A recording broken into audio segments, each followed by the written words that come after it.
Assalamualaikum warahmatullahi wabarakatuh. Kami dari kelompok 4 ingin menyampaikan hasil dari diskusi kami.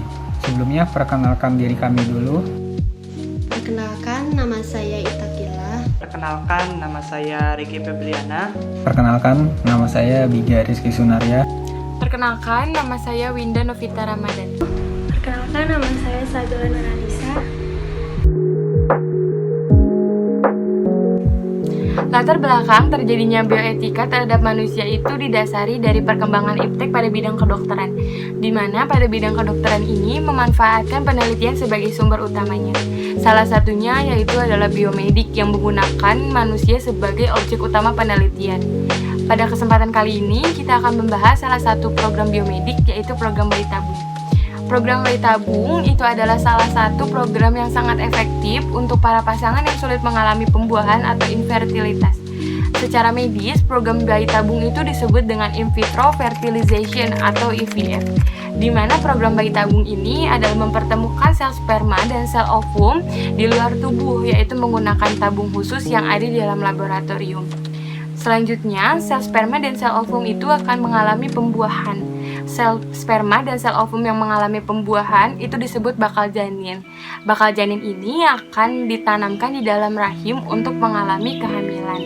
Namun sampai saat ini program bayi tabung memunculkan banyak sekali pro dan kontra.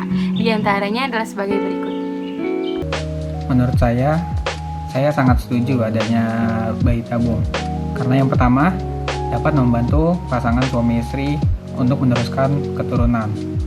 Tentunya bayi tabung ini sangat membantu para pasangan suami istri yang salah satunya mempunyai gangguan organ reproduksi, sehingga mereka masih bisa mempunyai keturunan walaupun salah satu dari mereka mempunyai masalah di bagian organ reproduksinya. Kedua, adanya bayi tabung ini otomatis bisa mencegah penyakit seksual yang menular seperti HIV dan AIDS. Tentunya bayi tabung ini tidak diperlukan adanya hubungan seksual, jadi otomatis bisa mencegah penyakit seksual seperti penyakit AIDS dan HIV.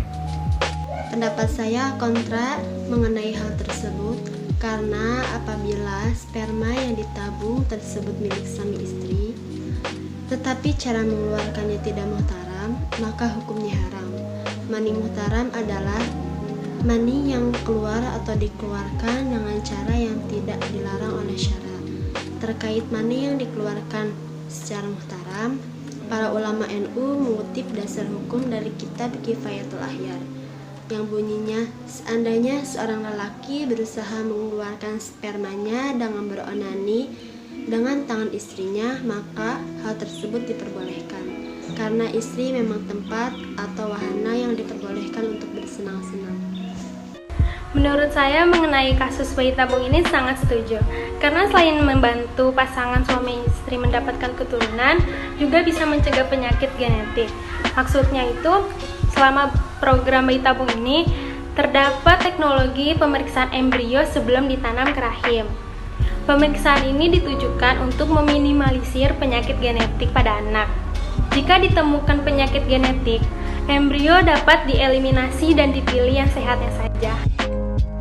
Saya kontra mengenai hal tersebut karena biasanya proses ini terjadi karena adanya satu pihak yang tidak bisa memiliki keturunan atau sel spermanya yang kurang baik dan memungkinkan proses bayi tabung itu terjadi dan menggunakan sel sperma dari orang lain atau menggunakan pihak ketiga. Nah, maka dari itu jumhur ulama menghukuminya haram, sama saja kegiatan tersebut dengan zina karena mencampur adukan sebuah nasab. Nah, dan hukumnya anaknya nanti adalah tidak sah dan hanya berhubungan dengan ibunya yang melahirkannya. Rasulullah SAW bersabda, tidak boleh orang yang beriman kepada Allah menyirami sel spermanya pada tanaman orang lain atau vagina perempuan yang bukan istrinya. Hadis riwayat Abu Daud At-Tirmidzi. Dan Rasulullah SAW bersabda, tidak ada dosa yang lebih besar setelah syirik dalam pandangan Allah dibandingkan perbuatan seorang laki-laki yang meletakkan spermanya atau berzina di rahim perempuan yang tidak halal baginya. Hadis riwayat Ibnu Abbas. Seperti itu. Itu saja hasil dari diskusi kami. Bila ada kata-kata yang kurang berkenan, mohon dimaafkan. Wabillahi taufiq wal hidayah. Wassalamualaikum warahmatullahi wabarakatuh. Terima kasih sudah menonton.